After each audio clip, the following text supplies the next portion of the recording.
Dear students, welcome to New English Classes by Again Sir. Dear students, ଆଜି ଆମେ Odisha plus two ବୋର୍ଡ଼ର plus two second ଇୟରର last story stay hungry stay foolish ଷ୍ଟୋରିଟିର unit 3 ପଢ଼ିବାକୁ ଯାଉଛେ। Stay hungry stay foolish unit 3। Dear students, ଆମେ already এই ଷ୍ଟୋରିଟିର ୟୁନିଟ୍ 1 ଆଉ 2 କଭର କରି ସାରିଛେ। ଆଜି ଆମେ ୟୁନିଟ୍ 3 କଭର କରିବାକୁ ଯାଉଛେ। कि आम टाइटल उपर आखि पकई ना देखा टाइटल टी कौन कहुच्छे stay hungry stay foolish. Stay hungry stay foolish general sense आम एमती कहीपर कि उपवास रुह बा बोका हो जाए सेमती किसी अर्थ कहुए टी अलग मीनिंग बाहर कर stay hungry means be hungry for knowledge. You always be hungry for knowledge that you means that you can get a lot. आम जब सब बेले भोकिला रहा खाइबापी नुहे ज्ञान आहरण करने आम भोकिला रहा आम निश्चित भाव में अनेक अनेक बा अधिक अधिक जिनिस जानवर सुजोग पाइपर बा निश्चित भाव में जानने चेष्टा करवा। स्टे फुलिश अर्थ यह कहुए मु सबकि जानी सबकि करी मो पारे बहुत ज्ञान अच्छी एमती भाविबा ही बोकामी हो पारे मो ज्ञान को लेकिन लोक मैंने कमेंट करपारती किंतु मु वास्तव में एत ज्ञानी नुहे यही धारणा मन रहू मु तो भोकिला अच्छी ज्ञान पाई मु अधिक अधिक ज्ञान प्राप्त करी स्टे फुलिश कहूँ तुम मैंने ज्ञानी हुए तो किसी कम करने चाहूच तुम आगुरी किसी बड़ लोक करना तुम जो से कमटी करने को जीव लोक मत निश्चित हसवा आरंभ करेंगे तुम बोका बोली कहे किंतु तुम्हें सेटा को डरिकी रहा उचित नुहे तुम कम को आग को बढ़ेवा उचित कम करवा उचित किए जानीपे से लोक मान हस पुणी थे तुम प्रशंसार शो ही छुटी आसपे तुम पाक। स्टूडेंट्स आम एति तो बुझीगले आम जदि सब बेले ज्ञान पिपासु रहा ताहले आम कि जानी ना अधिक अधिक आम जान भी पारिबा अधिक किसी लाभ कर शिखी पार। ओके आम तो टाइटल उपर डिस्कसन करने बर्तमान देखा राइटर होती स्टीव जॉब्स। स्टीव जॉब्स जहाँ आम भल जानीचे अलरेडी दुईटी यूनिट विषय आम डिस्कसन कर सारी जो एप्पल आईफोन आज आम धरीचे खुशी होचे एंजॉय करुचे निश्चित भाव में आंकर ही अवदान यहाँ। फुल नाम हूँ स्टीवेन पॉल स्टीव जॉब्स जे कि 1955 रे जन्मग्रहण करते एंड 2011 से मृत्युवरण करते। American businessman designer inventor is best known as the cofounder chairman and chief executive officer of Apple Inc. Apple Inc से chairman chief executive officer cofounder जोटा कि से बहुत भल भाव यही गोटे कारण से बेसी जनाशुना हासिल करते। He is one of the greatest visionaries of our time. आम समय सबुठारु दिव्यद्रष्टा बोली कहुए पारे visionaries of our time A revolutionary जड़े क्रांतिकारी रिवोल्यूशनरी कहुए पारे। रिवोल्यूशन मार्च अन्य कौन सी युद्धपाई नुहे बरं वैषयिक विज्ञान को लेकिन वैषयिक कला को लेकिन जो क्रांतिकारी चली जो रिवोल्यूशन चली से जड़े रिवोल्यूशनरी भी कहुए पारे जे कि वैषयिक ज्ञान को समस्त आगे परिप्रकाश करने सक्षम होते। Through Apple he has been widely recognized as a charismatic pioneer of the personal computer revolution। प्रेरणादायक वाला जे कि प्रेरणा दे पारुथिले charismatic pioneer अग्र सारथी अग्रदूत ए काम को आगे नबारे जे आगे ठिया होते personal computer revolution and his influential career in the computer and consumer electronics fields। लोक मानकर आवश्यकता को आखि आगे रखी जो क्रांतिकारी युग आरंभ करा जाइथिला वैषयिक विज्ञान को लेकिन ये जड़े अग्रसारथी थे। डियर स्टूडेंट्स आम तो स्टीव जॉब्स विषय किसी जानी ने बर्तमान आम जा डायरेक्ट यूनिट 3 की देखा। यूनिट 3 रे से कौन कहते से 3टी कहानी कथा कही सारी आम अलरेडी जोड़िए कहानी कंप्लीट कर सारी। बर्तमान आज आम तृतीय कहानी टी कभर करने को जाऊे। Will complete the third story. Let we start the third story here.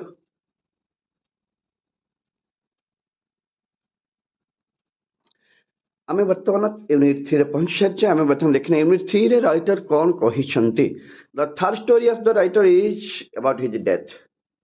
तृतीय स्टोरी डेथ विषय एक्सप्लेन कर केमिति आस्ते आस्ते 3 टाक स्टोरी एक्सप्लेन करते आम जानीचे। प्रथम स्टोरी से जन्म लालन पालन और शिक्षा को लेकिन आरंभ करते। द्वितीय स्टोरी से केमिति जो कमटी करूले के भल पाते जहाँ से करने को स्पेशली अर्ली एज्रे करने को भल पाई से काम कर सुजोग पाई परवर्ती लस करते से कथा जन सेकेंड स्टोरी बर्तमान थर्ड स्टोरी हूँ अबाउट हिज डेथ मृत्यु को लेकिन से तृतीय कहानी एक्सप्लेन कर देखा से तृतीय स्टोरी मृत्यु विषय कौन कहते what has he said about his life especially about death देखी नबा से डेथ को लेकिन कौन explain करुछंती When I was 17 I read a quote that went something like When I was 17 जेतले writer को 17 वर्ष होइतिला से किछ कोट कोन जगह रे किछ लेखाटीए पढिथिले जहार अर्थ या थिला If you live each day as if it is your last day if you live each day जे तुम प्रत्येक दिन को निजर शेष दिन बोली भाबिब someday you will most certainly be right दिने तुम्हें निश्चित भाव में सतर परिणत हम अर्थात तुम थॉट तुम चिंताधारा सतर परिणत हो कौन कह चाहते जदि इच डे को तुम्हें तुम शेष दिन बोली भावी नब दिने समय आसब से तुम कथाटी सत परिणत हम तुम दिन टे शेष दिन आसब it made an impression on me यहाँ बहुत बड़ प्रभाव पकड़ा me means the writer me and since then ठीक से दिन ठारू For the past 30 years, 33 अतीतर 25 वर्ष पर्यंत I have looked in the mirror every morning. मु प्रतिदिन सकाळे सत जेमिति मिरर निजको देखुची and ask myself मु निजको मध्ये पचरुची if today were the last day of my life यदि आज मो जीवनर सबुठारु शेष दिन होइथांता would I want to do what I am about to do today मु कोन से करि परिथांती जहा मु करिबा को चाहूची आज and whenever the answer has been no अब जेतले मु जानिबी जे मु उत्तरटी no आसीबो for too many days in a now in a row I know I need to change something एटा सत कथा जे मु केबे भी सेही कथाटी करि परिबि नाही for too many days in a row माने कामटी मु जानिची आज जहा करिबा को चाहूची सबटा इंपोर्टेंट कामटी जदि आज मोर शेष दिन होई थाए मु मोर सबटा इंपोर्टेंट कामटी केबे शीघ्र करि परिबि नाही And now I need to change something मते किछि परिवर्तन करिया को पड़िबो यदि हम जीवन सबठारु शेष दिन आज अछि हम जानि सारिछे ताले मु निश्चित भाबरे सेही कामटी करिवि जहा मु सबठारु इंपोर्टेंट भाबुछि किंतु सडनली आसी डेथ पहुंची जाउछ हम सामने आमे केबे भी सेही कामटी करि परिबा नाही कारण आमे पे प्रिपेयर नहि आणि आम लाइफ स्टाइल एमिति जे आम पाखरे अनेक काम करिया को बाकी अछि कोटा इंपोर्टेंट होता हम ठीक जानि पारु नाही शेष दिन धाले जदि आज मोर शेष दिन मु मोर शेष कामटी करी मु निश्चित भाव में निजक सेटिंग करवा उचित यही कामटी मोर सब इम्पोर्टाट ये कामटी जदि आज मोर शेष दिन ताले कामटी मुझे निश्चित करी remembering that I will be dead soon is the most important tool यहाँ जब आम मन पकेबा जे मोर मरवाटा सुनिश्चित ताले सबुठ इम्पोर्टाट कामटी को मत बाछि नबाक पड़ो Death soon is the most important tool. जदि आम मरवाटा सुनिश्चित जानी सारे I have ever encountered to help me making the big choice in life. जो कथाटी की मते सबुठारु अधिक साहाय्य करितला अधिक धारणा सृष्टि करतला माने I have ever encountered to help me सम्मुखीन होइथिले मु सबुठारु बड़ कथा से मु सम्मुखीन होइथिली to make big choice my life मो जीवन सब बड़ डिसीजन नावा पई मु सियोर हो जाइए निश्चित होते केतबेले जेते मुझे जानी सारी जे मृत्यु हूँ सुनिश्चित आउ मृत्यु ठारू बड़ जिनस किसी भी ना कहीं ताठू बड़े कि अलग हो पारे ना कहीं अवॉइड करें ना जब मृत्यु सुनिश्चित यही कथाटी भाविकी मो जीवन सबुठारू big choice most important tool I have ever encounter to help me मो जीवन अनेक जिनस घटी जाता किंतु मृत्यु कथा मो सामने को आसी जाता सेते बेले मु सबुठारु बड़ निष्पत्ति नबार सुजोग पाइथिली जेतेले मु मृत्युटा निश्चित बोली जानि सारिथिली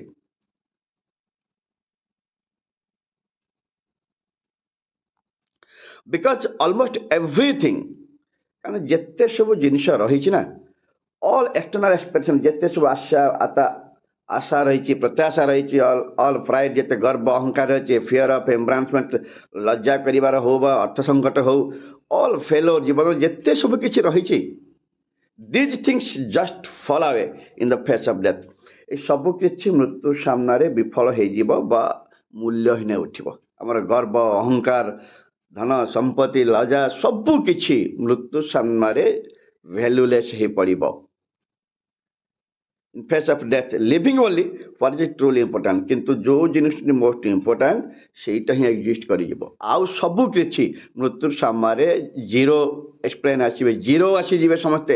ଅର୍ଥାତ୍ ମୃତ୍ୟୁ ସାମ୍ନାରେ ସମସ୍ତେ ଅଛନ୍ତି ତୁଚ୍ଛ। କେବଳ ସେଇ ଜିନିଷ ଗୁଡ଼ାକ ତୁମ ସାମ୍ନାକୁ ରହିବ, ସେଇ ଜିନିଷ ଗୁଡ଼ାକ ତ ମୃତ୍ୟୁ ସହିତ ସମାନ ହେଇପାରିବ ଯୋଉଗୁଡ଼ାକ ହେଉଛି ଇମ୍ପୋର୍ଟାଣ୍ଟ। ଅର୍ଥାତ୍ ଯାହାକି ମୃତ୍ୟୁ ପରେ ବି ତୁମକୁ ଗୁରୁତ୍ୱ ଦେଇ ରଖିପାରିବ, ତୁମକୁ ଜୀବନ୍ତ କରିପାରିବ, ଆଲାଇଭ୍ ରଖିପାରିବ ଇଭିନ୍ ଆଫ୍ଟର ଡେଥ୍। ଆଉ ସବୁ କିଛି ଭ୍ୟାଲୁଲେସ୍, ଜିରୋ। ମୃତ୍ୟୁ ସାମ୍ନାରେ କେହି ବି ଚେଷ୍ଟି ପାରିବେ ନାହିଁ। Remembering that you are going to die the best way. ଏଇଆ ମନେ ପକେଇକି ଯେ ତମେ ମରିବାଟା ହେଉଛି ସବୁଠାରୁ ବଡ଼ ଜିନିଷ, ବଡ଼ ଉପାୟ। That you are going to die the best way. I know to avoid the trap of thinking you have something to lose. I know to avoid the trap of thinking ମୋତେ ଏଇ ଚିନ୍ତାରୁ କେବେ ହେଲେ ଆଭଏଡ଼ କରିପାରିବି ନାହିଁ। I know to avoid the trap of thinking। ଯେ ଚିନ୍ତା କରିବା ଭିତରେ ଆମେ ଛନ୍ଦି ହେଇପାରୁଛେ, ଟ୍ରାପ୍ ଛନ୍ଦି ହେଇଯିବା କୌଣସି ଭିତରେ।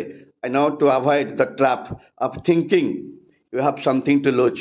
ଏହା ସତ ଯେ ଆମକୁ କିଛି ତ ହରେଇବାକୁ ପଡ଼ିବ, ଏଇ ଚିନ୍ତାଠାରୁ ଆମେ ଦୂରେଇ ରହିବାକୁ ପଡ଼ିବ। You are already naked। ଏଇଟା ସତ କଥା। ଆମ ପାଖରେ ସେମିତି କିଛି ନାହିଁ। ଯାହା ଖଣ୍ଡେ ବସ୍ତ୍ର ପରିଧାନ ଆମେ କରିଛୁ ବୋଲି କହୁଛେ, ଇଏ ଗଲାବେଳକୁ ଏତିକି ମଧ୍ୟ ଆମ ସାମ୍ନାରେ ରହିବନି, ଆମ ସାଙ୍ଗରେ ରହିପାରିବ ନାହିଁ। ଯେତେବେଳେ ଜୁଇରେ ଶୁଆଇ ଦିଆଯିବ ସେ ବସ୍ତ୍ର ଖଣ୍ଡିକ ମଧ୍ୟ କାଢ଼ି ଦିଆଯାଇଥାଏ। ଆମେ ଜାଣିଛେ ଅନେକ ଶବ ଯେତେବେଳେ ମଶାଣି ହୋଇକି ନିଆଯାଇଛି ଆମେ ଦେଖିଛେ, ଯେତେବେଳେ ଶବକୁ ଜୁଇ ଉପରେ ରଖାଯାଇଥାଏ ଶେଷରେ ପିନ୍ଧିଥିବା ବସ୍ତ୍ର ଖଣ୍ଡିକ ମଧ୍ୟ ଦେହରୁ କାଢ଼ି ଦିଆଯାଏ। ଷ୍ଟୁଡେଣ୍ଟସ୍ ଭଲ ଭାବେ ଜାଣିଛେ ଯେ ମୃତ୍ୟୁ ସାମ୍ନାରେ କିଛି ବି ଏକ୍ଜିଷ୍ଟ କରିପାରିବ ନାହିଁ। ଅଲରେଡ଼ି ନେକେଡ୍ ବୋଲି କୁହାଯାଇଛି, ତମରେ କିଛି ବି ନାହିଁ। ନୋ ଡାଉଟ୍ ମୃତ୍ୟୁଟା ହେଉଛି ସବୁଠାରୁ ଶେଷ କନଫିଡେନ୍ସ କୁହାଯାଇପାରେ, ନିଶ୍ଚିତ ଆସିବ। ଏଇଟା ବି ସତ କଥା। I know to avoid the trap of thinking you have something to lose। ଏଇଟା ସତ ଯେ ମୃତ୍ୟୁ ପରେ ଆମେ ବହୁତ କିଛି ଲସ୍ କରି ବସିବା, କିନ୍ତୁ ମୃତ୍ୟୁ ତ ସୁନିଶ୍ଚିତ ନା, ତାକୁ ଆମେ କେବେ ବି ଆଭଏଡ଼ କରିପାରିବା ନାହିଁ। ନୋ ଡାଉଟ୍ ସମସ୍ତେ, କାରଣ ମୃତ୍ୟୁ ପୂର୍ବରୁ ସବୁକିଛି ସମସ୍ତେ ଠିକ୍ କରି କେହି ସବୁକିଛି ଠିକ୍ କରିପାରିନଥାନ୍ତି। ଆମକୁ ସେଇ କଥାଟି ମାନି ନେବାକୁ ପଡ଼ିବ। ତଥାପି ତ ଆମେ ଏତିକି ତ ଅନ୍ତତଃ ଚେଷ୍ଟା କରିବା ଯେଉଁଟା ସବୁଠାରୁ ଇମ୍ପୋର୍ଟାଣ୍ଟ, ମୁଁ ସେଇ କାମଟିକୁ ନିହାତି କରିବାକୁ ଚେଷ୍ଟା କରିବି। There is no reason not to follow your heart। ଯଦି ସବୁକିଛି ଜାଣିସାରିଛେ, there is no reason, ଏମିତି କୌଣସି ବି କାରଣ ନାହିଁ to follow your heart, ତୁମ ହୃଦୟର ଡାକରାକୁ, ହୃଦୟର ଚିନ୍ତାଧାରାକୁ ନ ମାନିବାକୁ। ଅର୍ଥାତ୍ ଆମେ ନିଶ୍ଚିତ ଭାବରେ ଜାଣିଛେ ଯେ ଆମେ ଦିନେ ମରିବା, ଆଉ ମରିବା ପୂର୍ବରୁ ସବୁଠାରୁ ଇମ୍ପୋର୍ଟାଣ୍ଟ କାମଟି ମୋତେ ମରିବାକୁ ପଡ଼ିବ। ଏଇ କଥାଟି ହେଉଛି ହୃଦୟର ଡାକରା। ଆମେ ତାକୁ ସମସ୍ତେ ନିହାତି ମାନିବା ଉଚିତ।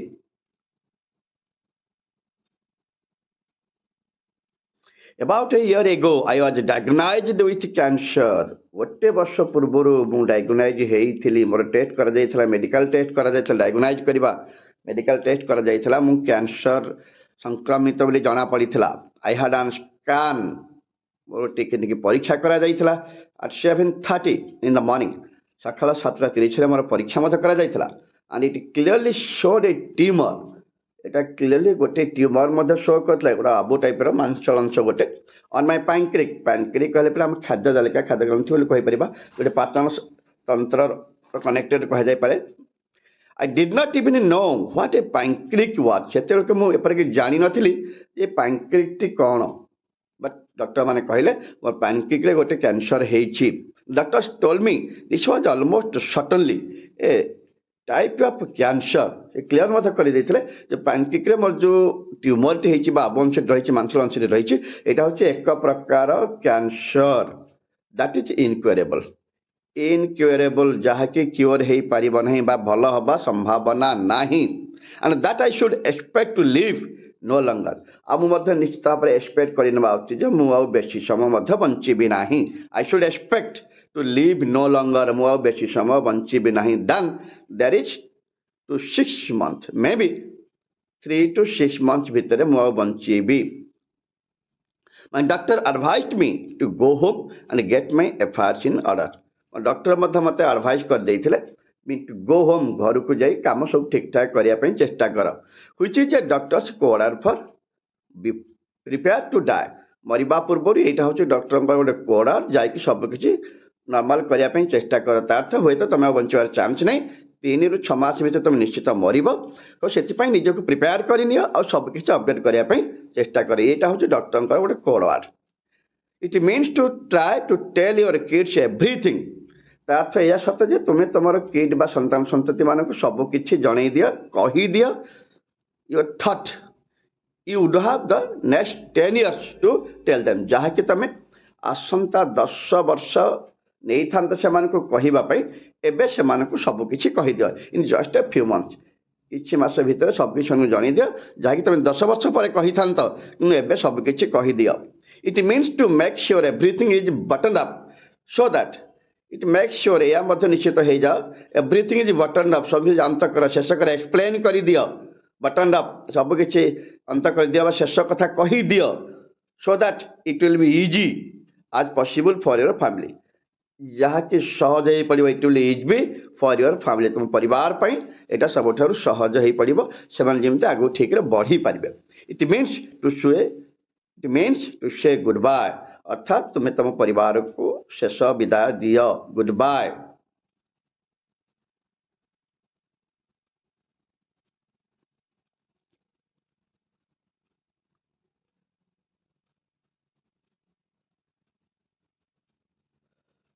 I lived with that diagnosis all day. ସେଇ କଥାଟା ମୋ ମନରେ ସବୁଦିନେ ରନିଂ କରୁଥିଲା। ଡାଇଗ୍ନୋସିସ୍ ଥିଲା, ଯେଉଁ ଡାଇଗ୍ନୋସାଇଜ୍ କରାଯାଇଥିଲା, ମୋର ଟେଷ୍ଟ କରାଯାଇଥିଲା, ମୁଁ ତ ଜାଣିସାରିଥିଲି ମୋର ଅଲରେଡ଼ି କ୍ୟାନ୍ସର ହେଇସାରିଛି, ପାଇକ୍ରିଆଟିକ୍ କ୍ୟାନ୍ସର ହେଇଛି, ଯାହାକି ଇନକ୍ରେଡିବଲ୍ ଡକ୍ଟର ମୋତେ କହିସାରିଛନ୍ତି ମୁଁ ବଞ୍ଚିବି ନାହିଁ ବୋଲି କ୍ଲିୟର ମୋତେ କରିଦେଇଛନ୍ତି। 3 ରୁ 6 ମାସ ଭିତରେ ମୁଁ ନିଶ୍ଚିତ ମରିବି, ଏକଥା ମୁଁ ଡକ୍ଟର କ୍ଲିୟର କରିସାରିଥିଲେ। Later that evening I had a biopsy. Later that evening, ସେଇଦିନ ଇଭିନିଂରେ ଆଉ ଥରେ ବାୟୋପ୍ସି କରାଯାଇଥିଲା। ବାୟୋପ୍ସି ମଣିଷର ଶରୀରକୁ କାଟି ତାର କିଛି ଅଂଶକୁ ଟିକିନିକି ପରୀକ୍ଷା କରିବା ବାୟୋପ୍ସି କରାଯାଇଥିଲା।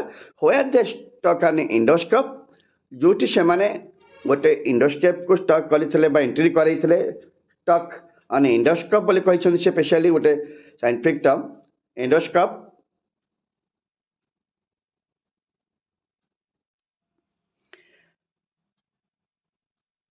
ଇଣ୍ଡୋସ୍କୋପ୍ କଥା କୁହାଯାଉଛି, ଆକ୍ଚୁଆଲି ଏଣ୍ଡୋସ୍କୋପ୍ ହେଉଛି ଆମ ଶରୀରର ଭିତର ଅଂଶର ଫଟୋ ଉଠିକି ତାର ଟେଷ୍ଟ କରିବା। ଏଇଟା one type of rare test, ଗୋଟେ ଶରୀରର ଭିତର ଅଂଶକୁ ଫଟୋ ଉଠେଇକି ତାର ଟେଷ୍ଟ କରାଯିବ। ସେ ସେୟା କରିବା ପାଇଁ ଚେଷ୍ଟା କରିଥିଲେ। Where they stuck endoscope down my throat, ମୋ ଥ୍ରୋଟ୍ ମାଧ୍ୟମରେ ସେମାନେ ମୋ ପାକସ୍ଥଳୀକୁ କଭର କରିଥିଲେ। Through my stomach and into my intestines. Stomach through ସେମାନେ ଇଣ୍ଟେନ୍ସିଟି ବା ବିଭିନ୍ନ ଅନ୍ତନଳୀକୁ ଏଣ୍ଟ୍ରି କରିଥିଲେ ଏବଂ put a needle into my pancreas, ଏବଂ ତାର ମାଧ୍ୟମରେ ସେମାନେ ପ୍ୟାନକ୍ରିକ୍ରେ ଗୋଟେ ନିଡିଲ୍କୁ ଟେଷ୍ଟ କରିଥିଲେ, ଏଣ୍ଟର କରିଥିଲେ। ଅର୍ଥାତ୍ ସେ କିଛି ଅଳ୍ପ କିଛି ମାଂସ ଦରକାର କରୁଥିଲେ, ଯେମିତିକି ସେଇ ପ୍ୟାନକ୍ରିକ୍ରୁ କିଛି ଅଳ୍ପ ମାଂସ ଆଣିକି ସେମାନେ ଟେଷ୍ଟ କରିପାରିବେ। ସେମାନେ ଜାଣିବାକୁ ଚାହୁଁଥିଲେ କି ଯେ ଏକ୍ଜାକ୍ଟଲି ପ୍ରୋବ୍ଲେମଟା କ'ଣ ହେଇଛି, ସେଥିରେ ସେଇଟା କ୍ୟାନ୍ସର ହେଇଛି ନା ହେଇନି। ଯେହେତୁ ଏଇଟା ଗୋଟେ ରେୟାର ଫର୍ମ ଅଫ୍ କ୍ୟାନ୍ସର ବୋଲି କୁହାଯାଉଛି, ପ୍ୟାନକ୍ରିକ୍ କ୍ୟାନ୍ସରଟା ଗୋଟେ ରେୟାର ଫର୍ମ ଅଫ୍ କ୍ୟାନ୍ସର ସେ ସମୟରେ ଥିଲା ବୋଲି କୁହାଯାଉଥିଲା। ସେଥିପାଇଁ ସେ ପ୍ୟାନକ୍ରିକ୍ ଭିତରେ ଗୋଟେ ନିଡିଲ୍କୁ ଏଣ୍ଟର କରିଥିଲେ, କିଛି ଅଳ୍ପ କିଛି ମାଂସ ଆଣିବା ପାଇଁ ଚେଷ୍ଟା କରିଥିଲେ, ଯେମିତି ସେମାନେ ଭଲ ଭାବରେ ଟେଷ୍ଟ କରିପାରିବେ। ଯଦିଓ ସେ ଦିନ ସାରା ବହୁତ କନଫ୍ୟୁଜ୍ ଥିଲେ କ'ଣ ହେଇଛି କ'ଣ ନାହିଁ, ଯଦିଓ ଡକ୍ଟର କହିବି ସାରିଥିଲା ମୁଁ କ୍ୟାନ୍ସର ହେଇଯାଇଛି ବୋଲି, ତଥାପି ସେଦିନ ସନ୍ଧ୍ୟାବେଳେ ଯେତେବେଳେ ଆଉ ଥରେ ଟେଷ୍ଟ କରାଯାଇଥିଲା, ବାୟୋପ୍ସି କରାଯାଇଛି, ଟିକିନିକି ଫଟୋ ଉଠେଇକି ଟିକେ ମାଂସ ଦରକାର କରିକି ଶରୀର ଖଣ୍ଡ ଅଂଶ କାଟିକି ଟିକେ ଯେହେତୁ ଟେଷ୍ଟ କରାଯାଇଥିଲା, ସେତେବେଳେ ସନ୍ଧ୍ୟାବେଳେ ସେମାନେ ଆଉ ଥରେ ଏଣ୍ଡୋସ୍କୋପ୍ କରିଛନ୍ତି। ଏଣ୍ଡୋସ୍କୋପ୍ କରିବା ସମୟରେ ସେମାନେ କିଛି ମାଂସ ଆଣିବାକୁ ଚେଷ୍ଟା କରିଥିଲେ and got a few cells from the tumour. ଯେଉଁ ସେଲ୍ସ କୁହାଗଲା ସେଇ ଅଳ୍ପ କିଛି ମାଂସ ବି କହିପାରିବା, ସେ ଟ୍ୟୁମରରୁ ସେମାନେ କିଛି ସେଲ୍ କଲେକ୍ସନ କରିଛନ୍ତି, ଅଳ୍ପ ଟିକେ ମାଂସ ବା ସେଲ୍ ବୋଲି ସେମାନେ କଲେକ୍ସନ କରିଛନ୍ତି, ଆମେ ଜାଣିପାରିବା। ସେ ନିହାତି କ୍ଲିୟର କରିଦେଲେ। ସେ ସନ୍ଧ୍ୟାବେଳେ ସେଦିନ ସେ ବାୟୋସ୍କୋପ୍ କରିକି ଏଣ୍ଡୋସ୍କୋପ୍ ମଧ୍ୟ କରିଥିଲା, ଆଉ ଏଣ୍ଡୋସ୍କୋପ୍ କଲା ପରେ ସେମାନେ ମୋ ଟ୍ୟୁମରରୁ ଅଳ୍ପ କିଛି ସେଲ୍ସ, ଅଳ୍ପ କିଛି ମାଂସ ବି ସିମ୍ପଲି ଆମେ କହିପାରିବା। ଆଇ ୱାଜ୍ ସେଡେଟେଡ୍, ସେତେବେଳେ ମୁଁ ତ ପୁରା ମୂର୍ଚ୍ଛା ଥିଲି। ଆମେ ଯେକୌଣସି ଯେମିତି ଅପରେସନ୍, ବିଗେଷ୍ଟ ବଡ଼ ଅପରେସନ୍ ପୂର୍ବରୁ ଆମେ ମଣିଷମାନଙ୍କୁ ହଉ ବା ପେସେଣ୍ଟମାନଙ୍କୁ ହଉ ନର୍ମାଲି ମୂର୍ଚ୍ଛା କରିଦେଇଥାଉ, ସେନ୍ସଲେସ୍ କରିଦେଇଥାଉ। I was sedated but my wife who was there, କିନ୍ତୁ ତାଙ୍କ ସ୍ତ୍ରୀ ସେଠି ଥିଲେ, told me that, ଯେ କି ସେଠି ଥିଲେ ସେ ମୋତେ କହିଲେ, means the writer told me that when they viewed the cells on a microscopic, when they team of doctors they viewed the cells, এই ସେଲ୍ ଗୁଡ଼ିକ ଦେଖିଲେ, ଯାହାକି ସେମାନେ ତାଙ୍କ ଟ୍ୟୁମରରୁ ନେଇଥିଲେ ସେଲ୍ ଗୁଡ଼ିକ, ଅନେକ ମାଇକ୍ରୋସ୍କୋପିକ୍ ଅର୍ଥାତ୍ ଆମେ ନର୍ମାଲି ଯେଉଁ ମେସିନ୍ ସାହାଯ୍ୟରେ ଅତି ଛୋଟ ଛୋଟ ଜିନିଷକୁ ସହଜରେ ଦେଖିପାରିବା, ଅଣୁବୀକ୍ଷଣ ଯନ୍ତ୍ର ବୋଲି ନାମରେ କୁହାଯାଇଥାଏ। ଅଣୁ ମାନେ ଛୋଟରୁ ଛୋଟ ଜିନିଷ, ଅଣୁ ଛୋଟରୁ ଛୋଟ ଜିନିଷ ଦେଖିପାରୁଥିବା ଯନ୍ତ୍ର ସାହାଯ୍ୟରେ ଦେଖିବାକୁ ଚେଷ୍ଟା କଲେ under a microscopic the doctor started crying. ଅର୍ଥାତ୍ ଡକ୍ଟରମାନେ ଚିତ୍କାର କରିବା ମଧ୍ୟ ଆରମ୍ଭ କରିଦେଲେ। Doctor started crying because it turn out to be a very rare form of pancreatic cancer. ସେ ଜାଣିବାକୁ ମଧ୍ୟ ପାଇଥିଲେ ଯେ it is just a very rare form of pancreatic cancer that is curable with surgery. ଆଉ ସେମାନେ clear କରିଦେଲେ that is କ୍ଲିୟରେବୁଲ୍, ଏଇଟା ଉପଶମ ଯୋଗ୍ୟ ଥିଲା, ଅର୍ଥାତ୍ ଯାହାକି କ୍ୟୁର କରାଯାଇପାରିବ ସେମାନେ କ୍ଲିୟର କରିଦେଇଥିଲେ। ସେଦିନ ସନ୍ଧ୍ୟାରେ ଯେତେବେଳେ ଏଣ୍ଡୋସ୍କୋପ୍ କରିକି ସେମାନେ କିଛି ସେଲ୍ ମୋ ଟ୍ୟୁମର ନେଇଯାଇଥିଲେ, ଆଉ ସେମାନେ ତାପରେ ଡକ୍ଟରମାନେ ଦେଖିକି କ୍ଲିୟର ହେଇଯାଇଥିଲେ ଯେ ବାସ୍ତବରେ ଏହି type of rare form of cancer ତ ପ୍ୟାନକ୍ରିରେ ହେଇଛି, କିନ୍ତୁ ଏଟାକୁ ରିକଭର କରାଯାଇପାରେ, ଅର୍ଥାତ୍ ସେମାନଙ୍କୁ କ୍ୟୁରେବୁଲ୍ ବୋଲି ସମସ୍ତେ ଜାଣିପାରିଥିଲେ। ଆଉ ସେମାନେ କ୍ଲିୟର କରିଦେଇଥିଲେ ଯେ ଏଇ ଟାଇପ୍ର କ୍ୟାନ୍ସରକୁ ସେମାନେ ସର୍ଜରୀ କରିକି କ୍ୟୁର କରିପାରିବେ। I had the surgery and I am fine now. ସେମାନେ ସେତେବେଳେ ସର୍ଜରୀ କରିଥିଲେ ଏବଂ ମୁଁ ଫାଇନ୍ ଥିଲି, ଅର୍ଥାତ୍ ରାଇଟର ପରଫେକ୍ଟ ଥିଲେ। ସେ କ୍ୟାନ୍ସର ସେ ବଞ୍ଚି ଯାଇଥିଲେ, ତାଙ୍କ କ୍ୟାନ୍ସର ସେତେଟା ଆଫେକ୍ଟ କରିପାରି ନଥିଲା।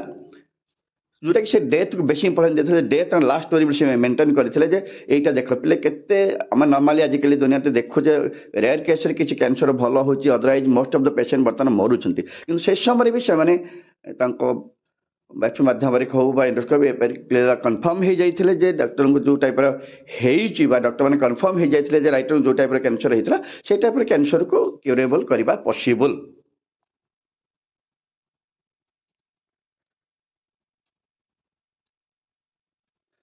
This was the closest I have been to facing death. ସବୁଠାରୁ ଡେଥର ସେ କ୍ଲୋଜ୍ ବା ନିକଟତର ହେଇଯାଇଥିଲେ। This was the closest I have been to facing death. ମୃତ୍ୟୁର ସବୁଠାରୁ ନିକଟତମ ହେବା ଗୋଟେ ସବୁଠୁ ବଡ଼ ଜିନିଷ ତାଙ୍କ ପାଇଁ ଥିଲା। And I hope it is the closest. ଆଉ ମୁଁ ନିଜେ ବି ଆଶା କରୁଛି ଏଇଟା ସତରେ ସବୁଠାରୁ ଶେଷ ଅବସ୍ଥା। Closest I get for a few more decades. କିଛି ବର୍ଷ ପରେ ମୁଁ I get for a few more decades. ମୋ ସୌଭାଗ୍ୟ ଯେ ମୁଁ ପୁଣି ଆଉ କିଛି ବର୍ଷ ବଞ୍ଚିଯିବି, କାରଣ ମୁଁ ତ କନଫର୍ମ ହେଇଯାଇଥିଲି ଯେ ତୁମେ କ୍ୟାନ୍ସର ହେଇଥିବ। ଡକ୍ଟର ଇଣ୍ଡାକ୍ଟଲି ହିଣ୍ଟ କରିଦେଇଥିଲେ 3 to 6 month ଭିତରେ ମରିବା ସୁନିଶ୍ଚିତ। କିନ୍ତୁ ବର୍ତ୍ତମାନ ସେ ତାଙ୍କ ଅପରେସନ୍ ହେଲା, ସେ ଭଲ ହେଇଗଲେ, ଆଉ କିଛି ଡିକେଡ୍ ବଞ୍ଚିଯିବାର ମଧ୍ୟ ଆଶା କରିଦେଲେ ମନେ ମନେ। Decade means 10 years, decade 10 years, ସେ ଆଉ କିଛି ବର୍ଷ ଦଶନ୍ଧି ବଞ୍ଚିଯିବାର ତାଙ୍କର ଆଶା ମଧ୍ୟ ଆସିଗଲା। ହାଭିଂ ଲିଭଡ୍ ଥ୍ରୋ ଇଟ୍, କିନ୍ତୁ ଏଇ ଭିତରେ ଏମିତି ଅବସ୍ଥାରେ ବଞ୍ଚିକି I can now say this is to you. ମୁଁ ମଧ୍ୟ ଏଇଟା ତୁମମାନଙ୍କୁ କହିପାରିବି with you a bit more certainty than when death was a useful but purely intellectual concept. ମୁଁ ତୁମ ସମସ୍ତଙ୍କୁ କ୍ଲିୟରଲି ଗୋଟିଏ କଥା କହିପାରିବି, death was a useful but purely intellectual concept. ଗୋଟେ purely intellectual concept ବୋଲି ସେ କହୁଛନ୍ତି। ଗୋଟେ ଧାରଣା ଆସିବ, କନସେପ୍ଟ ଧାରଣା, ଅତିଭକ୍ତ ଶକ୍ତି, ଯେଉଁଟାକି ଆମେ ଇଣ୍ଟେଲେକ୍ଚୁଆଲ କନସେପ୍ଟ, ଯେଉଁଟାକି ନିହାତି ଭାବରେ ଆମେ ଜାଣିବା ବି ଦରକାର। ଗୋଟେ ଏଭଳି ଧାରଣା ଥିଲା ଅତି ଲୌକିକ ଶକ୍ତି ଭଳି ଇଣ୍ଟେଲେକ୍ଚୁଆଲ କନସେପ୍ଟ, ଯେଉଁଟାକି ଆମେ ଭଲ ଭାବରେ ଜ୍ଞାନୀ ବୁଦ୍ଧି ଜାଣି ଶୁଣିକି ଏଇ କଥାକୁ ମାନିବା ଉଚିତ, ଧାରଣା ଆସିବା ଦରକାର। ଅର୍ଥାତ୍ ଯଦି ସେଦିନ ରାଇଟରଙ୍କର ଡେଥ୍ ହେଇଯାଇଥାନ୍ତା ହୁଏତ ଦୁନିଆ ଏତେ ବଡ଼ ଜିନିଷ ଠିକ୍ରେ ଦେଖିପାରିନଥାନ୍ତା। ଆପଲ୍ ଇଙ୍କ ଭଳି ବା ଆପଲ୍ ମୋବାଇଲ ଭଳି ଏତେ ବଡ଼ ସୁନ୍ଦର ଡିଭାଇସ୍ ହୁଏତ ୱାର୍ଲଡ ଦେଖିବାକୁ ସକ୍ଷମ ହେଇପାରିନଥାନ୍ତା, ଏତେ ଡେଭଲପ୍ଡ ମୋବାଇଲ ଆମେ ହୁଏତ ଠିକ୍ରେ ପାଇପାରିନଥାନ୍ତେ। କିନ୍ତୁ ସେ ବଞ୍ଚିଗଲେ ଏବଂ ପରବର୍ତ୍ତୀ ସମୟ ତାଙ୍କ ଭିଜନ ମଧ୍ୟ ଆହୁରି ଡେଭଲପ୍ କରିଥିଲେ। ସେଥିପାଇଁ ସେ ବାରମ୍ବାର କହିଛନ୍ତି ଯେ ଏଇଟାକୁ ସମସ୍ତେ ଗୁରୁତ୍ୱ ସହକାରେ ଆକ୍ସେପ୍ଟ କର, ଏଇଟାକୁ ବହୁତ ସିରିୟସଲି ଆକ୍ସେପ୍ଟ କର, ଇଣ୍ଟେଲେକ୍ଚୁଆଲି ଆକ୍ସେପ୍ଟ କର, ଏଇଟାକୁ ଯେମିତିକି ନିଜେ ବି ଅନୁଭବ କର ଯେ ଆର ଗୁରୁତ୍ୱ କେତେ ରହିଛି। ଯଦି ତୁମେ ନିଜେ ଭାବୁଛ ତୁମର ଶେଷ ଦିନ ଆସିସାରିଛ, ତୁମେ ନିହାତି ଭାବରେ ତୁମର ସବୁଠାରୁ ଇମ୍ପୋର୍ଟାଣ୍ଟ କାମଟିକି କରିବା ପାଇଁ ଚେଷ୍ଟା କର, ଯେମିତିକି ତୁମର କୌଣସି ପ୍ରକାର ଅସୁବିଧା ହେବ ନାହିଁ। ଯେଉଁଟାକି ସେ ବାରମ୍ବାର କହିଯାଇଥିଲେ ଯେ it is just purely intellectual concept, ଗୋଟେ ଅତି ସହଜରେ ଆମେ ଯେଉଁଟା ଜାଣିପାରିବା ବା ନିଜକୁ ଅନ୍ତର୍ନିହିତ ଶକ୍ତି ଭିତରେ ମଣିଷ ଭିତରେ ରଖିକି କଥା ବୁଝିବାକୁ ଚେଷ୍ଟା କରିବା ଯେ death is compulsory and must to everybody else. So ଆମେ ସେଟାକୁ ସେମିତି ମାନିବା ଏବଂ ସେଇଭଳି ଚଳିବା ପାଇଁ ଚେଷ୍ଟା ମଧ୍ୟ କରିବା। No one wants to die. କେହି ବି ମରିବାକୁ ଚାହାନ୍ତି ନାହିଁ। No one wants to die. Even people who want to go to heaven, ଏପରିକି ଲୋକମାନେ ଯେଉଁମାନେ ସ୍ୱର୍ଗକୁ ଯିବାକୁ ଚାହାନ୍ତି, don't want to die, ସେମାନେ ମଧ୍ୟ ମରିବାକୁ ଚାହାନ୍ତିନି। ଏଇଟା ସତ କଥା, ଆମେ ତ କେହି ମରିବାକୁ ଚାହୁଁନି, କିନ୍ତୁ ସ୍ୱର୍ଗକୁ ଯିବାକୁ ଭାରି ଇଚ୍ଛା। କିନ୍ତୁ ଲୋକମାନେ ଆଜିକାଲି ସ୍ୱର୍ଗକୁ ଯିବାକୁ ଇଚ୍ଛା କରୁଛନ୍ତି କିନ୍ତୁ ମରିବାକୁ ଚାହୁଁନାହାନ୍ତି। To get there, अरे जदि न मरिबा स्वर्ग जीवा सदैव स्वर्ग जीवा चिंता मनुष्य मैंने चिंता करी आरंभ कर देछंती and yet death is the destination एटा सत जे मृत्यु होची हमर शेष लक्ष्य शेष डेस्टिनेशन आज यू ऑल शेयर हम समस्त भल भाबे जानिचे जे मृत्यु होची हमर शेष डेस्टिनेशन शेष गंतव्य स्थली शेष स्थली जोठी कि हमको आउ ताठु सेठी पहुंची गेला परे परे हमको आउ थरे यात्रा करिबा को पड़िबो नहीं बा हमें आगु को आउ जीवार कोनसे रास्ता भी नथिबो हमर रास्ता सेठी सरी जाय थाए no one has ever escaped it आज पर्यंत केही भी एस्केप खसी जीवा केही भी मृत्यु ठारू खसी पारि नाहंती आज पर्यंत केही भी मृत्यु ठारू दूरेकी जाई पारि नाहंती खसी पळे जाई नाहंती लुचिकी जाई पारि नाहंती एंड दैट इज आज इट शुड बी आज जहाँ आज मध्य हब बा हबाकू जाउची केही भी एंड दैट इज आज इट शुड बी एमिति हवा मध्य उचित because death is very likely the single best invention कारण मृत्यु होची निश्चित भाव में द सिंगल बेस्ट इन्वेंशन ये हूँ प्रथम सृष्टि जहाँ कहीपर ऑफ लाइफ जीवन सबुठ बड़ इन्वेंशन गोटे जे मृत्यु समस्त जीवन को आसब समस्त को आज ना भी काली समस्त को जिमित हेले मृत्यु आसब ये हूँ सब बेस्ट इन्वेंशन बोली से कहते सब बेस्ट इन्वेंशन कारण आठू बड़ इन्वेंशन हो जीवन किसी ना मनुष्य जीवन में बहुत किसी खोजी खोजी खोजी मनुष्य पाई कि शेष गोटे जिन पाए दैट द डेथ ताठू बड़ कनसेप्ट ताठू बड़ कौन सी इंटेलेक्चुअल कनसेप्ट आउ नहीं प्रत्येक मनुष्य ये इंटेलेक्चुअल कनसेप्ट को निहाती भाव में बुझा दरकार जे यहाँ केते इंपोर्टाट कारण death is mandatory to everybody else आज इफ से आम समस्ते जानिचे डेथ समस्त आज ना भी काली निश्चित आसिक पहुँचब से कहते death is very likely the single best invention of life life रा सब बेस्ट सिंगल इन्वेंशन से एडमिट कर it is life change agent आपको लाइफ चेंजिंग एजेंट बोली कह जाए पारे जीवन में मृत्युर गुरुत्व केते केते इंपोर्टेंस आम जब बुझा सतरे भल जापर केते इंपोर्टेंस सतरे डेथ ह्यूमन बीइंग बा डेथ इंपोर्टेंस केते रही जीवन में गोटे लाइफ चेंजिंग एजेंट अर्थात जीवन को जहाँ परिवर्तन कर दिए लाइफ चेंजिंग एजेंट बोली गोटे एजेंट बोली कह जाउची जी कि मनुष्य जीवन गतिपथ को बदल दिए मनुष्यर सबू किछि बदल दे थाए एभली एक एजेंट जे कि मनुष्य जीवन सबू किछि अवस्था को बदल दे पारे it clears out the old to make way for the new no doubt it means death it clears out the old to make way for the new the old मान को सी क्लियर्स आउट द ओल्ड मान को clear कर दिए को मान for the new new अर्थात न्यू बॉर्न बेबी हूँ चाइल्ड हूँ पिला माने हूँ से ही ओल्ड मानकर डेथ हुए विषय कहते अर्थात से माने आसिले अर्थात एमाने डेथ हेले ही से सृष्टि होता है right now the new is you से डायरेक्टली कमेंट कर छात्र मान जो मैंने बर्तमान सब्जेक्ट गुड़िक पढ़ुंट से क्लीयर करदे right now the new is you तुम मैंने हो से new but someday not too long from now दिने someday not too long from now आज टू बेसी दिन लगभग you will gradually become the old तुम्हें भी दिने बुढ़ा हो वृद्ध हो एंड बी क्लियर आवे आउ दुनिया सबुदिन क्लियर आए मृत्यु हो चली अर्थात ये संपूर्ण भाव में दुनिया परिष्कार हो अर्थात तुम ओल्ड हो जाइए तुम मृत्यु हो सारी अर्थात किसी नुआ सृष्टि हो जाइए sorry to be dramatic but it is quite true एटा संपूर्ण सत्य जे आज आम यंग अच्छे काली वृद्ध हो पुणी को मैंने नुआ आसवे से किसी दिन पर पुणी just young then old then death पुणी नुआ आसीजे it the cycle it the cycle of the world human life मनुष्य जीवन ह्यूमन स्पेशली साइकल गोटे जन्म देन तापरे किसी चलनी तापरे old age then death then again may be rebirth then young age then living standard then again death it the human life human cycle totally human cycle is this very very true माने डेथ समस्त जीवन में निश्चित भाव में आसीब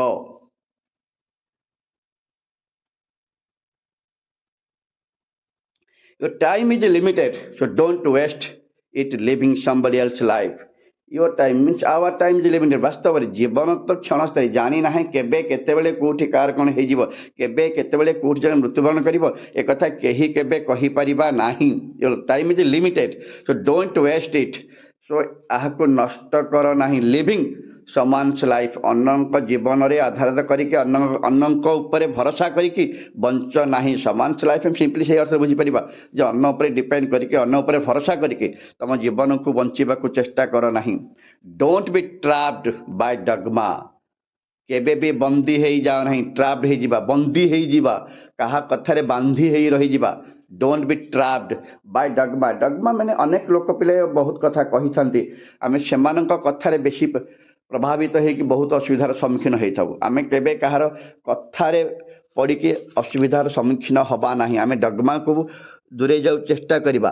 କାହାର କଥା ମତବାଦକୁ ନେଇକରି ଆମେ ବଞ୍ଚିବାକୁ ଚେଷ୍ଟା କରିବା ନାହିଁ। ଡଗମା କାହାର କଥା ହେଇପାରିବ, ମତବାଦ ହେଇପାରିବ, এইভাবে ସେ ବୁଝିପାରିବା। ଆମେ କାହାର କଥା ବା ମତବାଦକୁ ନେଇକରି ସମ୍ପୂର୍ଣ୍ଣ ଭାବରେ ବଞ୍ଚିପାରିବା ନାହିଁ। ନିଜେ ବଞ୍ଚିବାକୁ ଚେଷ୍ଟା କରିବା। Which is living with results of other people's thinking. Which is living ଯାହାକି ବଞ୍ଚି ରହିଛି with the results of other people's thinking. ଅନ୍ୟ ଲୋକଙ୍କର ଚିନ୍ତାଧାରାକୁ ଆଧାର କରି ଏହା ବଞ୍ଚି ରହିଛି ବୋଲି କୁହାଯାଉଛି। ଡୋଣ୍ଟ ବି ଟ୍ରାପ୍ଡ ବାଇ ଡଗମା। ଡଗମା କେମିତି ରହିଛି? ସେ ଆପେ ଆପେ ରହିନି, ଆମେ ହିଁ କିଛି ଭାବିଛେ ଏ କଥାକୁ ନେଇକରି ଯେଉଁଥିପାଇଁ ଆଜି ପର୍ଯ୍ୟନ୍ତ ଏକ୍ଜିଷ୍ଟ କରିଛି। Which means dogma. এই ଡଗମାଟି କେମିତି ବଞ୍ଚୁଛି ମାନେ ଅନ୍ୟମାନଙ୍କର ଚିନ୍ତାଧାରାର ପରିଣାମ ହେଉଛି ଡଗମା। ମୁଁ ଗୋଟେ କଥା କହିଲି, ତାକୁ ଯଦି ଅନ୍ୟ ଲୋକ ମାନିଲେ ତ ଶୁଣିଲେ ସେଇ କଥାଟି ଆଉ ଥରେ ଆଗକୁ ବଢ଼ି ବଢ଼ି ଚାଲିଲା। ଯଦି ସେ କଥାଟା ଆମେ ନ ମାନିବା ହୁଏତ ସେଟା ବନ୍ଦ ହେଇଯିବ। ଲୋକ କଥା କୁହାଯାଇପାରେ, ଯଦି ପଜିଟିଭ ସେନ୍ସରେ କଥାଟି ନିଆଯାଉଛି ତାହେଲେ ଡଗମାକୁ ମାନିବାର କୌଣସି ଅସୁବିଧା ନାହିଁ। କିନ୍ତୁ ଡଗମାର ମିନିଂ ତ ସେଇଆ ନୁହେଁ। ଡଗମାର ଅର୍ଥ ସେଇଆ ହେଲା ଯେ କିଛି ମତବାଦ କଥା, ଅନ୍ୟ ଦ୍ୱାରା କୁହାଯାଇଥିବା କିଛି ମତବାଦ, ତାକୁ ନେଇକି ଆମେ ସବୁବେଳେ ବଞ୍ଚିପାରିବା ନାହିଁ। ଯଦି ତାକୁ ଉପରେ ଡିପେଣ୍ଡ କରିବା ଆମେ କେବେ ହେଲେ ଭଲ ରାସ୍ତାକୁ ଯାଇପାରିବା ନାହିଁ ବା ଆଗକୁ ମଧ୍ୟ ବଢ଼ିପାରିବା ନାହିଁ। এই ଡଗମାଟିକୁ ଆମେ ଅନ୍ତତଃ ଛାଡ଼ିବା ଦରକାର। ସେଇ ଭିତରେ ବନ୍ଦୀ ହେଇ ରହିବା ଉଚିତ ନୁହେଁ, କାରଣ ସେଇଟା ହିଁ ଅନ୍ୟମାନଙ୍କର ଚିନ୍ତାଧାରାର ପରିଣାମ ସ୍ୱରୂପ ହିଁ ବଞ୍ଚିକି ରହିଛି। Don't let the noise of others opinions down your own inner voice. ତୁମର ଅନ୍ତର୍ନିହିତ ଶବ୍ଦକୁ ବନ୍ଦ ହେବାକୁ ଦିଅ ନାହିଁ। Don't let the noise of others opinions down your own. ତୁମର ମତବାଦକୁ ଅନ୍ୟ କାହାର ମତବାଦରେ ବା ଅନ୍ୟ କାହାର କଥାରେ ତଳକୁ କରିଦିଅ ନାହିଁ। Don't let the noise of others opinions. ଅନ୍ୟର ଓପିନିଅନ୍ର ଶବ୍ଦରେ ନିଜର ଇନର ଭଏସ୍କୁ ରୋକିଦିଅ ନାହିଁ। ଭେରି ସିମ୍ପଲି ଟୁ ସେ, କାହାର କଥାରେ ପଡ଼ିକି ନିଜ ସତ କଥା କହିବାକୁ କେବେ ବି ପଛ ଘୁଞ୍ଚାଇ ଦିଅ ନାହିଁ। ନିଜର ଅନ୍ୟର ଭଏସ୍, ଅନ୍ତର୍ଦୃଷ୍ଟି ଶକ୍ତି ବା ନିଜର ଅନ୍ତର୍ନିହିତ ଶବ୍ଦ ଯାହାକୁ ତୁମେ ଅନ୍ତରରୁ କହିବାକୁ ଚାହୁଁଛ, କାହାରେ କଥାରେ ପଡ଼ିକି ତାକୁ କହିବାକୁ ଅଟକି ଯାଏ ନାହିଁ। ଆଣ୍ଡ ମୋଷ୍ଟ ଇମ୍ପୋର୍ଟାଣ୍ଟ, ସବୁଠୁ ଗୁରୁତ୍ୱପୂର୍ଣ୍ଣ କଥା ହେଉଛି have the courage to follow your heart and intuition. ସବୁବେଳେ ନିଜର ହୃଦୟର କଥା ଶୁଣ। ଇନଷ୍ଟ୍ୟୁସନ୍ ଅନ୍ତର୍ନିହିତ ଜ୍ଞାନ, ନିଜର ମନର ଡାକ, ଅନ୍ତରର ଡାକକୁ ଶୁଣିବାକୁ ଚେଷ୍ଟା କର। Follow your heart and your intuition. ନିଜର ଅନ୍ତରର ଡାକକୁ ଶୁଣ। ତୁମେ କେତେ ଠିକ୍ କେତେ ଭୁଲ କରୁଛ କି ଠିକ୍ ରାସ୍ତାରେ ଯାଉଛ କି ନାହିଁ, ତୁମ ଅନ୍ତର ନିଶ୍ଚିତ ଭାବରେ ତୁମେ ଭଲ କଥା ଶୁଣେଇଦେବ। ତୁମେ ଅନ୍ୟ କାହା କଥା ଉପରେ ବେଶୀ ଗୁରୁତ୍ୱ ନ ଦେଇ, କାହାର ଡଗମା ଭିତରେ ବନ୍ଦୀ ନ ରହି, କାହାର କଥାରେ ବିନା କାରଣରେ ସତ୍ ମିଛ ନା ଜାଣିକି ଆମେ ପରିଚାଳିତ ନ ହେଇକରି ଆମେ ଆମ ହୃଦୟର କଥା ଶୁଣିବା ଦରକାର। Your heart and intuition. They somehow already know what you are। ସେମାନେ ନିଶ୍ଚିତ ଭାବରେ ଜାଣିଛନ୍ତି, already know what you truly want to become। କାରଣ ସେମାନେ ଭଲ ଜାଣିଛନ୍ତି ତୁମେ କ'ଣ ହେବାକୁ ଚାହୁଁଛ। Everything else is secondary. କାରଣ ବାସ୍ତବରେ ସବୁଠୁ ଗୁରୁତ୍ୱପୂର୍ଣ୍ଣ ଜିନିଷଟି ଆମେ ହେବାକୁ ଚେଷ୍ଟା କରୁଛେ। ସବୁଠୁ ବଡ଼ କଥା ହେଲା ଆମେ ସବୁଠୁ ଇମ୍ପୋର୍ଟାଣ୍ଟ ଜିନିଷଟି କରିବାକୁ ଯାଉଛେ। So please follow your heart. ଆଉ ତୁମ ହାର୍ଟ ହିଁ କହିଦେବ ତୁମେ କ'ଣ କରୁଛ, କ'ଣ ନ କରୁଛ ବା କ'ଣ କରିବାକୁ ଯାଉଛ, ତୁମେ ଠିକ୍ କରୁଛ କିମ୍ବା ଭୁଲ କରୁଛ। When I was young, there was an amazing publication called the Whole Earth Catalog। ମୁଁ ଯେତେବେଳେ ୟଙ୍ଗ ଥିଲି, ରାଇଟର କହୁଥିଲି, ମତଲବ ୟଙ୍ଗ ଥିଲି, there was an amazing publication। କିଛି ଗୋଟେ ପବ୍ଲିଶ ହେଉଥିଲା, ପ୍ରକାଶିତ ହେଉଥିଲା ଗୋଟେ କିଛି ଲେଖାଟିଏ। ନାଁ ଥିଲା ଦ ହୋଲ୍ ଆର୍ଥ କାଟାଲଗ। ନାଁ ଥିଲା ହୋଲ୍ ଆର୍ଥ କାଟାଲଗ। ଯେମିତିକି ସତରେ ସାରା ବିଶ୍ୱରେ ଯେଉଁଠି ଯାହା ହେଉଛି ସେଠି ମିଳିବ ଯେମିତି, ସେଭଳି ଗୋଟେ ବହିଟିଏ ପବ୍ଲିଶ କରାଯାଉଥିଲା। ହୋଲ୍ ଆର୍ଥ କାଟାଲଗ ବୋଲି କୁହାଯାଇଛି। ବୋଲେ କାଟାଲଗ କହିଲେ ଆମେ ନର୍ମାଲି ଏ କଥା ବୁଝିପାରିବେ କି ଯେଉଁ ଜାଗାରେ ବା ଯେଉଁ ଲେଖାରେ ବା ଯେଉଁ ବହିରେ ସିରିଆଲି ସିଷ୍ଟମେଟିକାଲି ସବୁ ଲେଖା ଗୁଡ଼ାକ ସଜେଇ ହେଇକି ରଖାଯାଇଥିବ। ବା ବହି ଗୋଟେ ଆମେ ନର୍ମାଲି ଯେ ଲାଇବ୍ରେରୀ କି ଯାଉଛେ, ଲାଇବ୍ରେରୀ ମଧ୍ୟ ଆମେ କାଟାଲଗଟି ଫେସ୍ କରିପାରିବା। ଯେମିତିକି କେଉଁ ରୋରେ କେଉଁ ବୁକ୍ ଅଛି, କେଉଁ ନମ୍ବରରେ କେଉଁ ବହି ଲେଖାଯାଇଛି, କେଉଁ ଲାଇନ୍ରେ କେଉଁ ସେଲ୍ଫରେ କେଉଁ ବହି ଅଛି, ସିଷ୍ଟମେଟିକାଲି ସବୁ କିଛି ବହି ଗୁଡ଼ିକ ରଖାଯାଇଥାଏ। ରାଇଟରମାନଙ୍କ ନେମ୍ ମଧ୍ୟ ଠିକ୍ରେ ମେନସନ୍ କରାଯାଇଥାଏ, ଯେମିତିକି ଆମକୁ ବହି ଖୋଜିବାରେ କୌଣସି ପ୍ରକାର ଅସୁବିଧା ହେବ ନାହିଁ। ସେଥିପାଇଁ ସେ କହୁଛନ୍ତି ସେମିତି ସେ ବହିଟିଏ ପଢ଼ିଥିଲେ ଯାହା ଥିଲା ଦ ହୋଲ୍ ଆର୍ଥ କାଟାଲଗ ବୋଲି କହିଛନ୍ତି। Which was one of the bibles of my generation. ତାଙ୍କ ଜେନେରେସନ୍ ଗୋଟେ ଛୋଟ ଦିନ ବାଇବେଲ୍ ଭଳି ଥିଲା। ବାଇବଲ ଭଲ ଭାବେ ଜାଣିଛେ ଧର୍ମୀୟ ଗ୍ରନ୍ଥ କଥା ଯୋଉଟାକି ସବୁ କିଛି ଆଭେଲେବୁଲ ଥିଲା ବୋଲି କୁହାଯାଉଛି ଅର୍ଥାତ୍ ଏଇ ହୋଲାତ କାଟଲାଗରେ ସବୁ କିଛି ଜିନିଷ ଆଭେଲେବୁଲ ଥିଲା ଲେଖା ମାଧ୍ୟମରେ।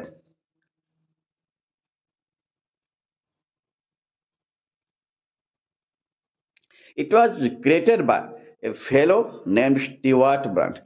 ଏଟାକୁ ସୃଷ୍ଟି କରାଯାଇଥିଲା ଜଣେ ଲୋକଙ୍କ ଦ୍ୱାରା ଯାହା ନାଁ ଥିଲା Stewart Brand, not far from here in Menlo Park. ଏଠୁ ବେଶୀ ଦୂର ନୁହଁ, ମେଲକ୍ ପାର୍କରେ ହେଉଥିଲା। And he brought it to life with his poetic touch. ଇଏ ଟିକେ ପୋଏଟିକ୍ ଟଚ୍ ମାଧ୍ୟମରେ ବା ପୋଏଟିକ୍ ଭଳି ଲେଖାଲେଖି କରିଥିଲେ। ଯାହା କିଛି ଲେଖାଯାଉଥିଲା ପୋଏଟିକ୍ ଟଚ୍ ମାଧ୍ୟମରେ ଲେଖାଯାଉଥିଲା, ଅର୍ଥାତ୍ ଟିକେ ପୋଏଟ୍ରି ଭଳି ଲେଖାଯାଉଥିଲା କୁହାଯାଉଥିଲା। This was in the late 1960, ଏଟା ଯାହାକି 1960 ମସିହାର ପୂର୍ବ କଥା, ଟିକେ ସେଇ ସମୟ କଥା କୁହାଯାଇଛି। Just late 1960 before personal computers and desktop publishing. ଯେତେବେଳେ କି ପର୍ସନାଲ କମ୍ପ୍ୟୁଟର କିମ୍ବା ଡେସ୍କଟପ୍ କିଛି ବି ପବ୍ଲିଶ ହେଇନଥିଲା ବା ବାହାର କରାଯାଇନଥିଲା। ଯେତେବେଳେ କମ୍ପ୍ୟୁଟର ଥିଲା, ପର୍ସନାଲ କମ୍ପ୍ୟୁଟର ଥିଲା, ଡେସ୍କଟପ୍ କମ୍ପ୍ୟୁଟର କିଛି ଥିଲା, ସେତେବେଳେ କିଛି ନଥିଲା। ସେତେବେଳେ ସେଇ ବହିଟି ବାହାରୁଥିଲା, ଦ ହୋଲାତ କାଟଲାଗ ବହିଟି ସେତେବେଳେ ସେ ବାହାର କରିଥିଲେ। So it was all made with typewriter. So ଯେଉଁ ବହିଟି ଲେଖାଯାଉଥିଲା କେମିତି ଲେଖାଯାଉଥିଲା, ସୋ ଏଇ ବହିଟିରେ ସେତେବେଳେ ତ ଯେହେତୁ ପ୍ରିଣ୍ଟିଂ ପ୍ରେସ୍ ସ୍ପେଶାଲି କମ୍ପ୍ୟୁଟର ଫର୍ମରେ ଏତେ ନଥିଲା, ବ୍ୟବହାର ହେଇନଥିଲା, ସେଥିପାଇଁ ସେ କ'ଣ କରୁଥିଲେ, ସେତେବେଳେ ସେମାନେ ସ୍ପେଶାଲି ଗୋଟେ ଟାଇପରାଇଟର ୟୁଜ୍ କରୁଥିଲେ, ଟାଇପରାଇଟର୍ସ ୟୁଜ୍ କରୁଥିଲେ, ସିଜର ୟୁଜ୍ କରୁଥିଲେ। କହିଛି ବୋଲି କହୁଛେ ପୋଲାରୋଇଡ୍ କ୍ୟାମେରା, ଏକ ପ୍ରକାର ଭଲ କ୍ୟାମେରା ସେ ସମୟରେ ଆଭେଲେବୁଲ୍ ଥିଲା, ସେମାନେ ସେ କ୍ୟାମେରାକୁ ବ୍ୟବହାର କରୁଥିଲେ। It was short of like Google in paper back form. ସେତେବେଳେ ଏଇଟା ଏକ୍ଜାକ୍ଟଲି କାହା ଭଳି କାମ କରୁଥିଲା ନା, ଗୁଗଲ ଆଜିକାଲିକା ଯାହାକୁ ଆମେ ସବୁଠୁ ଫେଭରାଇଟ୍ ଜିନିଷ ବୋଲି ଭାବିଛେ, ଦୁନିଆର ସବୁଠୁ ଶକ୍ତିଶାଳୀ ନେଟୱାର୍କ ସିଷ୍ଟମ ଗୁଗଲ, ଯେଉଁଠାକି ଆମେ ସବୁ କିଛି ଜିନିଷ ଖୋଜିକି ଅତି ସହଜରେ ପାଇପାରୁଛେ। ଏଇଟା ସେତେବେଳେ ଥିଲା ଏକ୍ଜାକ୍ଟଲି ଆଜିକାଲିକାର ଗୁଗଲ ଭଳି, କିନ୍ତୁ ସେତେବେଳେ ଏଇଟା ନେଟ୍ରେ ମିଳୁନଥିଲା। ଏଇଟା ପେପରରେ ବନ୍ଧେଇ ହେଇକି ମୋଟା ଫ୍ରେମ୍ ବାଲା ବହିରେ ବିକ୍ରି ହେଉଥିଲା ବହିଟି। 35 years ବିଫୋର୍ ଗୁଗଲ କେମ୍ ଆଲଙ୍ଗ, ଯାହାକି ଗୁଗଲ ଆସିବାର 35 ବର୍ଷ ପୂର୍ବରୁ ଏ କାମଟି ଚାଲିଥିଲା। ଯେହେତୁ ଏ 1960 ବେଳକୁ ଚାଲିଥିଲା, କିନ୍ତୁ ଏ ତ ସେ ବହୁତ ଦିନ ଲେଟ୍ରେ ଆସିଥିଲା ଗୁଗଲ, ସେଥିପାଇଁ 35 years ପୂର୍ବରୁ ଇଏ କାମଟି ଚାଲିଥିଲା। ସେତେବେଳେ ଆକୁ ପେପର ବ୍ୟାକ୍ ବୋଲି କୁହାଯାଇଛି। କାହିଁକି ପେପର ବ୍ୟାକ୍ ହେଲେ ସେତେବେଳେ ପ୍ରିଣ୍ଟ ବହୁତ ଅସୁବିଧା ଥିଲା, କାରଣ ଆଜିକାଲି ଆମେ ଗୁଗଲକୁ ନେଟ୍ରେ ସର୍ଚ୍ଚ କରୁଛୁ, ସେତେବେଳେ ତ ଗୁଗଲ ନଥିଲା। ଏଇ ହୋଲାତ କାଟଲାଗ ରନିଂ କରୁଥିଲା, ଆଉ ସେଟା ପେପର ବ୍ୟାକ୍ ଥିଲା, ସେ ବହିରେ ଲେଖା ହେଇକି ବାହାରୁଥିଲା ସବୁ ଜିନିଷ ଗୁଡ଼ାକ। ଆମର ମୋଟା ଫ୍ରେମ୍ ବାଲା ମଲାଟ ବାଲା ବହି ସେତେବେଳେ ବିକ୍ରି ହେଉଥିଲା। ଏଇ ବହି ଗୁଡ଼ିକ ମାଧ୍ୟମରେ ଏଇସବୁ ଜିନିଷ ଆଭେଲେବୁଲ୍ ହେଉଥିଲା, ଯାହାକି ଆଜିକାଲିର ଗୁଗଲ ଭଳି ସେ ଆଡମିଟ୍ କରୁଛନ୍ତି, ହେଇଥିଲା ସେଭଳି। କିନ୍ତୁ ପେପର ବ୍ୟାକ୍ ଏଡିସନ୍ ଥିଲା, ଅର୍ଥାତ୍ ଯେହେତୁ ପେପରରେ ସବୁ ଲେଖା ହେଇକି ରହିଥିଲା, ନେଟ୍ରେ ଆଭେଲେବୁଲ୍ ନଥିଲା। ଇଟ୍ ୱାଜ୍ ଆଇଡିଆଲିଷ୍ଟିକ୍, ବାସ୍ତବରେ ବହୁତ ଆଇଡିଆଲିଷ୍ଟିକ୍ ଥିଲା। And overflowing with neat tools and great notions, ଯାହା ଯେଉଁଥିରେ କି ଭଲ ଭାବରେ ଟୁଲ୍ ବ୍ୟବହାର କରାଯାଇଛି ବା ଗ୍ରେଟ୍ ନୋସନ୍, ଲୋକଙ୍କର ଚିନ୍ତାଧାରାକୁ ଆଧାରିତ କରି ବିଭିନ୍ନ ପ୍ରକାର ଲେଖା ମଧ୍ୟ ବାହାରୁଥିଲା। ଭଲ ନୋସନ୍ ଥିଲା। ହାତଯନ୍ତ୍ର ମାଧ୍ୟମରେ ହେଉ ନିଟ୍ ଟୁଲ୍ ବ୍ୟବହୃତ କରାଯାଇଛି, ହାତଯନ୍ତ୍ର ବାଲା ଥିଲା। ଆଉ ଆଇଡିଆଲିଷ୍ଟିକ୍ ଥିଲା ବୋଲି କୁହାଯାଇଛି, ଯେଉଁଟାକି ଆଦର୍ଶବାଣୀ ବା ଆଦର୍ଶଯୁକ୍ତ ଲେଖା ମଧ୍ୟ ରହୁଥିଲା। ନିଟ୍ ଟୁଲ୍ ମାଧ୍ୟମରେ ଲୋକଙ୍କୁ ଆକର୍ଷିତ କଲା ଭଳି, ଲୋକଙ୍କର ଆବଶ୍ୟକତାକୁ ଆଖିରେ ରଖି, ମନୋଭାବକୁ ନୋସନ୍କୁ ମନୋଭାବକୁ ଆଖିରେ ରଖି ଏଇ ଜିନିଷଟି କରାଯାଇଥିଲା, ଯାହାକି ସେତେବେଳେ ସବୁଠାରୁ ବହୁତ ଆଦୃତ ମଧ୍ୟ ହେଇଥିଲା।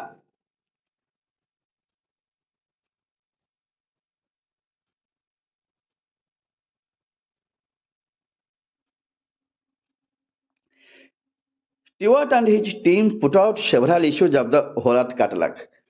Stewart ତାଙ୍କ ଟିମ୍ ଅନେକ ଗୁଡ଼ିଏ ଇସ୍ୟୁ ତାର ପବ୍ଲିଶ କରିଥିଲେ, ହୋଲାତ କାଟଲାଗର ଅନେକ ଗୁଡ଼ିଏ ଇସ୍ୟୁ ଷ୍ଟାବ୍ଲିଶ କରିଥିଲେ। And then when it had run its course, ଯେତେବେଳେ କିଛି ବର୍ଷ ଏଟାକୁ ଚାଲିବା ଆରମ୍ଭ କଲା ବା ଚାଲିଥିଲା, they put out a final issue, ସେମାନେ ଶେଷରେ ଆର ଫାଇନାଲ ଇସ୍ୟୁଟା ବା ଶେଷ ବହି ଖଣ୍ଡିକ ସେମାନେ ପବ୍ଲିଶ କରିଥିଲେ। It was the mid 1970s, 1970ର ମଧ୍ୟଭାଗ କଥା। And I was your age, exactly ମୁଁ ସେତେବେଳକୁ ତୁମରି ଏଜ୍ ଥିଲି। On the back cover of their final issue, on the back cover of their final issue, ସେମାନଙ୍କ ଲେଖାର ଶେଷ ଲେଖାଟିରେ କ'ଣ ସେ ଲେଖିଥିଲେ, was a photograph of an early morning country road.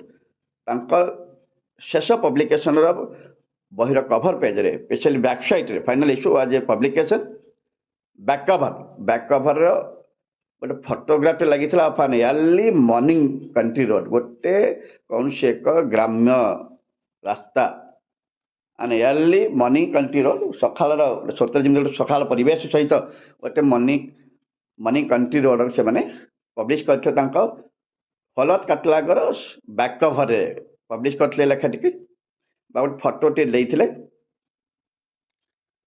The final issue was back of an early morning road. The kind you might find yourself hitching. The might you find yourself ଯାହାକି ତୁମେ ନିଜକୁ ନିଜ ବହୁତ ଆଗ୍ରହ ପରେ ଖୁସି ପାଇବ କୋଉଥିପାଇଁ hitching on if you were so adventurous. hitching କହିବା ଅର୍ଥ ପିଲେ ଲିଫ୍ଟ ମାଗିକି ଆଗକୁ ବଢ଼ିବାର ଯେଉଁ ଆଗ୍ରହ ବା ଇଚ୍ଛା ବୋଲି କହିପାରୁଛେ।